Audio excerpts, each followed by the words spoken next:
So the baby analogy, for anyone who does have kids, that's probably fairly relatable. So in change, we do have a lot of unknowns, but there are also some knowns. And what we find is when we've worked in a decent amount of different change projects, there's also a predictable nature to change projects. And once you understand that, it reduces some of the uncertainty that we feel, and some of that fear of the unknown, because there's I guess a pattern that we recognize.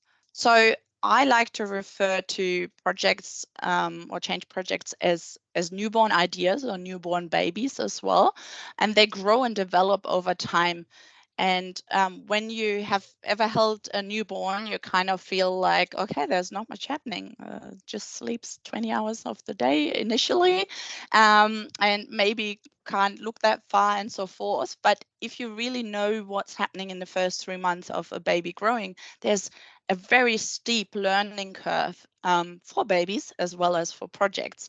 And for projects, we're really trying to suss out, what is our environment? How does this work? How does the project fit in there? And what are the most important people that determine the success of the project? And that's very similar for babies as well.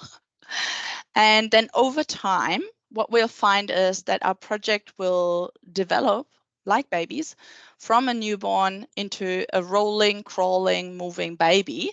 And as our project, as the rubber hits the road for our project, we also may take some steps that wobble a bit, and we may trip and fall and then have to get back up as well, because usually the plans are only as good as we've tested them in reality. So there's always some sort of wrong assumptions that we have to correct. The better the project team and the change managers and also the stakeholders and leaders communicate and collaborate, the easier it will be for us to adapt, and the more likely our project will turn into a very happy human, like this little fella over here. And what we've noticed, not only as young new parents, I guess, but also as project professionals, is there's a period of time where you really, really struggle to keep up with all the requests for information, photos, updates, demands of family and friends and so forth.